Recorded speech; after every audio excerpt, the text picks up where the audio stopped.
इस देश का प्रधानमंत्री। लगा दो केस मुझ पर, जेल ले जाओ मुझे भी, लेकिन सच्चाई ये है कि इस देश का प्रधानमंत्री कायर है। हम आज यहाँ,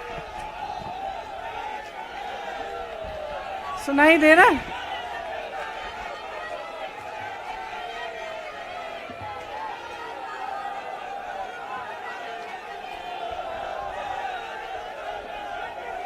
सुनिए,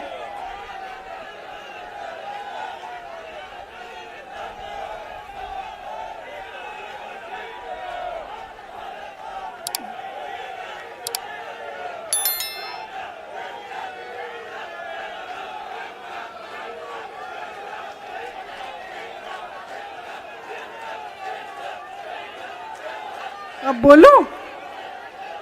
इजाजत है? मेरे यूपी के भाइयों, बोलने दो। देखिए, यहां पे बैठे हुए मेरे मन में एक पुरानी बात आई। 32 साल पुरानी बात है। मई 1991 की बात है। मेरे पिता की शव यात्रा तीन मूर्ति भवन से निकल रही थी। अपनी मां के साथ और अपने भाई के साथ हम एक गाड़ी में बैठे थे। सामने भारतीय सेना की एक ट्रक थी, फूलों से लदी हुई थी। उसके ऊपर मेरे पिताजी का शव था। थोड़ी देर काफिला चला, 5-10 मिनट चला, फिर राहुल कहने लगे मैं उतरना चाहता हूं। तो मां ने मना किया। उस समय सुरक्षा का भी बहुत वो था, तो मां ने कहा नहीं, तुम उतर नहीं सकते। राहुल ने जिद की, नहीं मैं उतरूंगा। मैंने मां से कहा मां उतरने दो। राहुल गाड़ी से उतरा, उस सेना की ट्रक के पीछे खड़ा होके चलने लगा और तीन मूर्ति से लेके कड़ी धूप में अपने पिता के जनाजे के पीछे पीछे पैदल चलते चलते चलते चलते यहां पहुंचा। इस जगह से कुछ 400-500 गज दूर यहां पर मेरे शहीद पिता के अंतिम संस्कार मेरे भाई ने किए।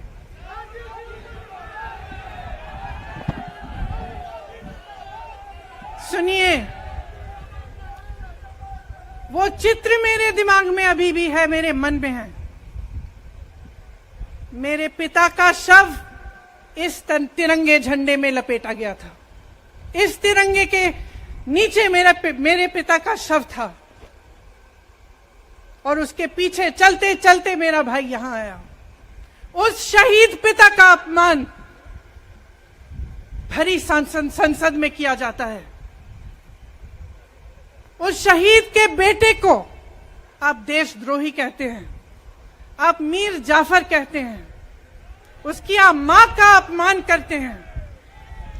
आपके मंत्री मेरी मां का अपमान भरी संसद में करते हैं। आपके एक मुख्यमंत्री कहते हैं कि राहुल गांधी को पता भी नहीं है कि उनका पिता कौन है।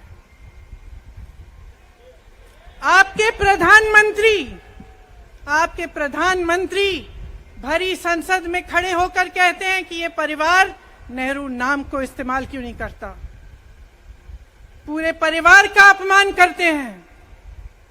कश्मीरी पंडित समाज के रिवाज का अपमान करते हैं, जिसके तहत एक बेटा अपने बाप के मरने पर पगड़ी पहनता है, परिवार की परंपरा को आगे बढ़ाता है।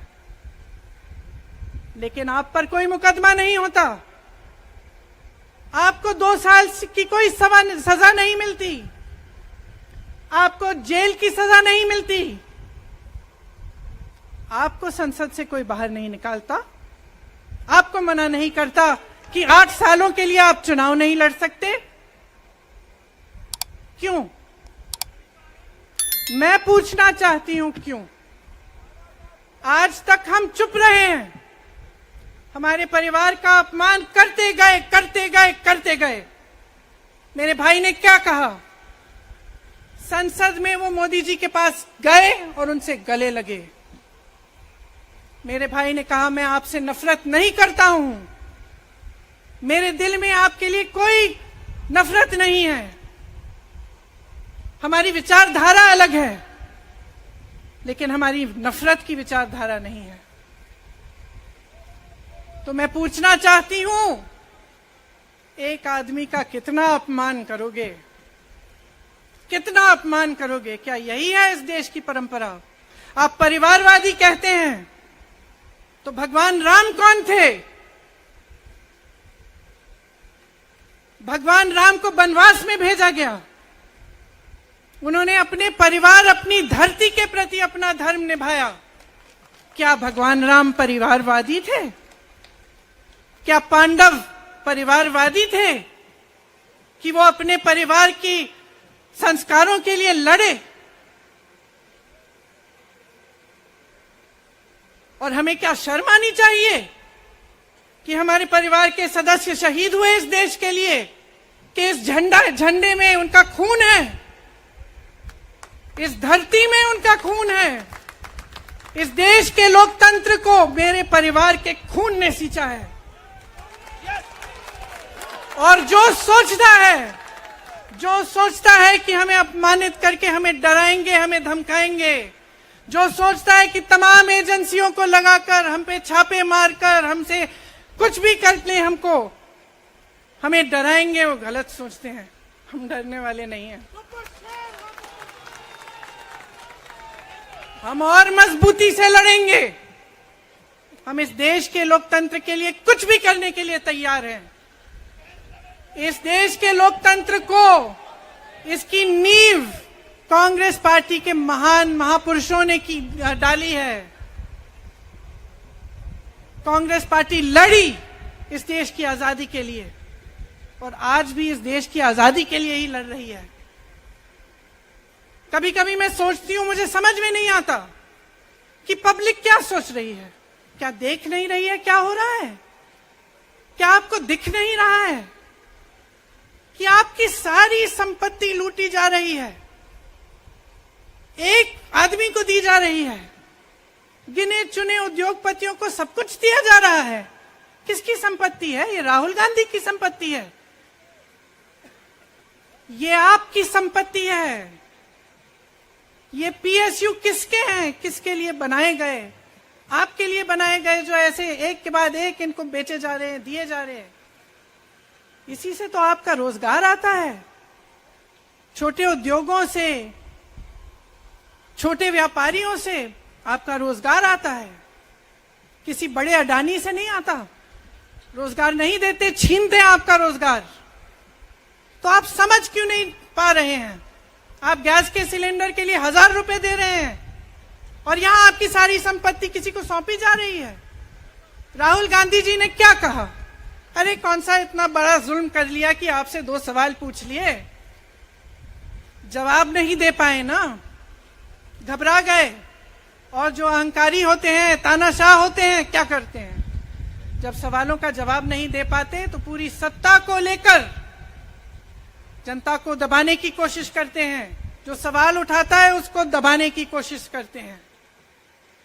आपने कभी सोचा है, आंखें खोलिए, आपने कभी सोचा है कि ये पूरी सरकार, ये सारे मंत्री, ये सारे सांसद एक आदमी को बचाने की क्यों इतनी कोशिश कर रहे हैं? इस अडानी में है क्या कि इसको आप सारी संपत्ति दे रहे हो देश की? 20 हजारों करोड़ शेल कंपनियों में इनकी हैं और आप इन पे इंक्वायरी नहीं कर सकते। ये अडानी है कौन कि आप सब उनका नाम उठते ही बौखला जाते हैं और उनको बचाने में लग जाते हैं? देखिए, आप इस देश के देशवासी हैं, ये देश आपका है, ये लड़ाई आपकी है। आज तमाम नौजवान बेरोजगार क्यों हैं? हम इश्तेहार तो देख रहे हैं, होर्डिंग देख रहे हैं, मदर ऑफ डेमोक्रेसी लिखा है, कहते हैं कि हमारी अर्थव्यवस्था बहुत तेजी से आगे बढ़ रही है, तो इतने नौजवान बेरोजगार क्यों हैं? तो जहां जहां हम जाते हैं बेरोजगार नौजवान क्यों दिखते हैं? इतनी महंगाई क्यों है? इतनी महंगाई क्यों है? क्या आप इतने बड़े काम कर सकते हो लेकिन एक गैस सिलेंडर का दाम कम नहीं कर सकते? आप छोटे व्यापारियों की मदद नहीं कर सकते? आप रोजगार नहीं बनवा सकते? तो फिर आपकी सरकार किस काम की है? लोगों को दबाने के लिए है या अडानी जी को आगे बढ़ाने के लिए है? तो आज ये समय आ गया है कि हमें गंभीरता से सोचना पड़ेगा। ये सरकार पूरी कोशिश करती है कि आपका ध्यान भटकाया जाए। अब आप सोचिए, कन्याकुमारी से कश्मीर तक एक आदमी चला, उसके साथ लाखों लोग चले। क्या पैगाम लेके चला? किस लिए चला? उसके दिल में क्या भावना थी कि लाखों लोग देश भर से उससे जुड़ के चले? समता, एकता की भावना थी। आज आपके सारी मीडिया, आपके सारे मंत्री, आपके सारे सांसद, आपके सारे कार्यकर्ता कह रहे हैं कि राहुल जी ने विदेश जाकर देश का अपमान किया, राहुल जी ने एक वर्ग का अपमान किया। क्या एक आदमी जो कन्याकुमारी से लेकर 5000 किलोमीटर कश्मीर तक चल के ये रोज रोज कहता है कि इस देश को एक होना चाहिए, सबको समान दृष्टि से देखना चाहिए, क्या ये आदमी देश का अपमान कर सकता है? क्या ये आदमी एक वर्ग का अपमान कर सकता है? तो ये आदमी क्या कर रहा है? ये आपकी आवाज उठा रहा है। ये क्या कह रहा है? कह रहा है कि गरीबों को अपना हक दो, नौजवानों को अपना हक दो, महिलाओं को अपना हक दो। यही तो कह रहा है। और हक क्या है? हक ये है कि जो आपका है वो आपके हाथों में जाना चाहिए, किसी बड़े उद्योगपति के हाथ में नहीं, जो प्रधानमंत्री जी के मित्र हैं। ये है आपका हक। उसी हक की लड़ाई लड़ रहा है। तो आप समझिए, ये एक इंसान की बात नहीं है, ये एक राहुल गांधी की बात नहीं है, ये पूरे देश की बात है। जब हम कहते हैं लोकतंत्र को बचाना है, तो हम किस बात की को बचाने की कह रहे हैं? क्या कह रहे हैं हम? लोकतंत्र क्या होता है? खुल के जवाब मांगो, सवाल उठाओ। यही तो लोकतंत्र है कि आपको कोई आपत्ति है, कोई समस्या है, आप किसी के पास जाकर अपना हक मांग सकते हैं। आप कह सकते हैं, भाई हमारे लिए ये क्यों नहीं किया, इतनी महंगाई क्यों है, हमारे लिए रोजगार क्यों नहीं बनाए? लेकिन आज यही हक आपसे छीना जा रहा है और आपका ध्यान इधर उधर भटकाया जाता है और इतनी चीजों को फैलाया जाता है जो सच नहीं है, झूठों को फैलाया जाता है। आप सोचिए, राहुल गांधी दुनिया के सबसे बड़े जो शिक्षा के संस्थान है वहां से पढ़ के आए हैं। हार्वर्ड और कैम्ब्रिज की उनकी डिग्री है। कैम्ब्रिज से उन्होंने इकोनॉमिक्स में मास्टर्स डिग्री, एमफिल डिग्री उनको मिली। आप उसको पप्पू बनाते हैं। पूरे देश भर में आपकी सहायता के साथ मेरे मीडिया के दोस्तों, डिग्री आपने देखी नहीं, सच्चाई आपने देखा नहीं, उनको पप्पू बना दिया। फिर पता चला कि ये पप्पू तो यात्रा में निकल आया और पता चला कि ये तो पप्पू है ही नहीं। इसके साथ तो लाखों लोग चल रहे हैं। ये ईमानदार भी है, ये सब बातों को समझता भी है, ये जनता के बीच जा रहा है, जनता की समस्याओं को सुन रहा है, तो जनता इसके साथ चली जा रही है। तो घबरा गए कि राहुल गांधी ने संसद में वो सवाल उठाए जिनका उनके पास जवाब नहीं है।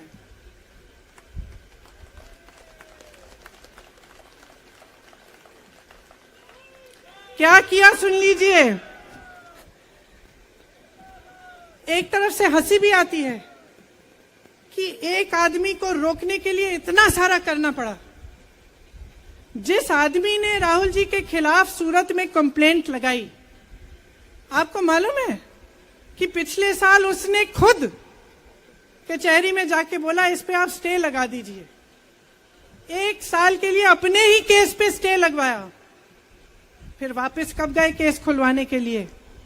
राहुल गांधी के संसद में अडानी पे के भाषण देने के 1 हफ्ते बाद, 1 हफ्ते बाद वो आदमी वापस जाता है, कहता है केस खोल दी, सुन लीजिए अब हम तैयार हैं। 1 महीने के अंदर अंदर जज कह देते हैं कि राहुल गांधी को 2 साल की सजा मिलेगी। आपने देखा इस देश में कितने केस हैं कि जेल में 10 साल के लिए पड़े रहते हैं, उनकी सुनवाई नहीं होती। ये तो सुनवाई भी फट से हो गई, जजमेंट भी फट से हो गई, सजा भी फट से हो गई। और आपने कह दिया अगले दिन कि 8 सालों के लिए ये चुनाव नहीं लड़ सकते, संसद से बाहर कर देंगे इनको। वाह वाह वाह वाह वाह वाह, बहुत धैर्य है आप में। अरे कायर हैं, कायर है इस देश का प्रधानमंत्री। लगा दो केस मुझ पर, लगा दो केस मुझ पर, जेल ले जाओ मुझे भी, लेकिन सच्चाई ये है कि इस देश का प्रधानमंत्री कायर है।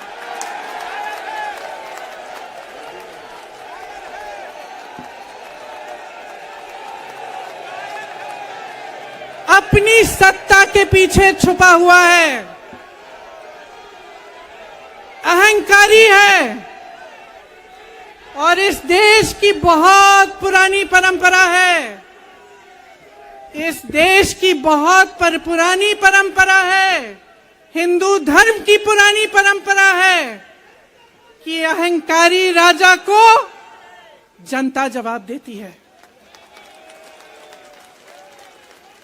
और इस देश की बहुत पुरानी परंपरा है कि अहंकारी राजा को ये देश पहचानता है।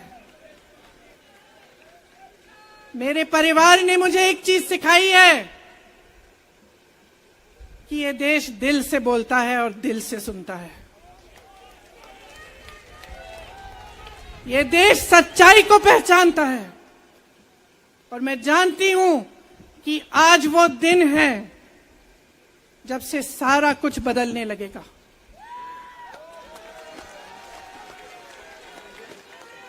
मेरे मीडिया के साथियों, मैं आपसे कहना चाहती हूं, बहुत हो गया है, बहुत हो गया है। मैं जानती हूं आप पर कितना दबाव है। मैं जानती हूं कि आपको लाइन भेजी जाती है कि आज आपको ये कहना है, आज आपको ये लिखना है। लेकिन आपकी एक बहुत बड़ी जिम्मेदारी है। आज लोकतंत्र खतरे में है।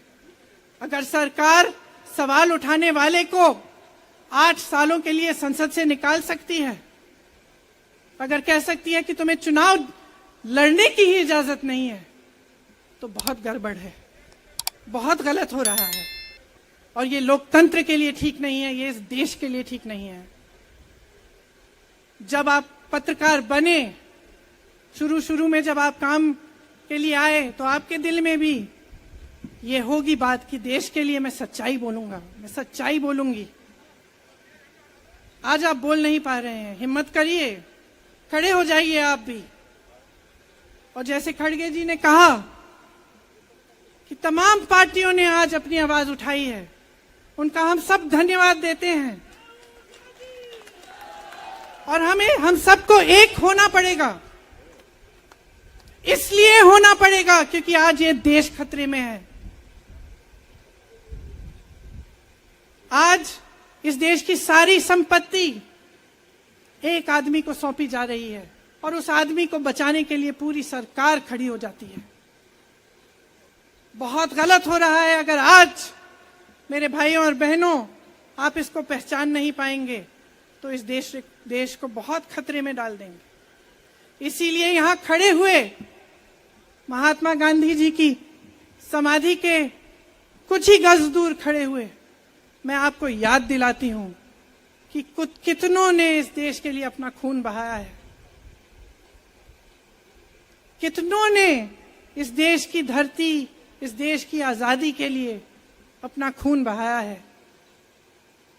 ये अफसर हैं यहाँ तैनात खड़े हैं, इसी तरह से इनके भाई सरहद पे खड़े होते हैं हमारे लिए, आज भी अपना खून बहा रहे हैं। क्या इसके लिए? क्या अडानी जी के लिए? कि अपने देश के किसान के लिए, अपने देश के गरीब के लिए, अपने देश के छोटे व्यापारियों के लिए, महिलाओं के लिए, अपने बच्चों के भविष्य के लिए हम सब अपनी जान देने के लिए तैयार हैं। तो मैं आपसे आग्रह करती हूं, मेरे देशवासियों, आंखें खोल लो, समय आ गया है, डरो मत। राहुल गांधी के शब्दों में डरो मत, इनका सामना करने का समय आ गया है। एकजुट हो जाओ, सामना करो, इस देश की सच्चाई को उभारो, इस देश की एकता को बनाए रखो और इस देश को आगे बढ़ाओ। जय हिंद, जय हिंद, जय हिंद।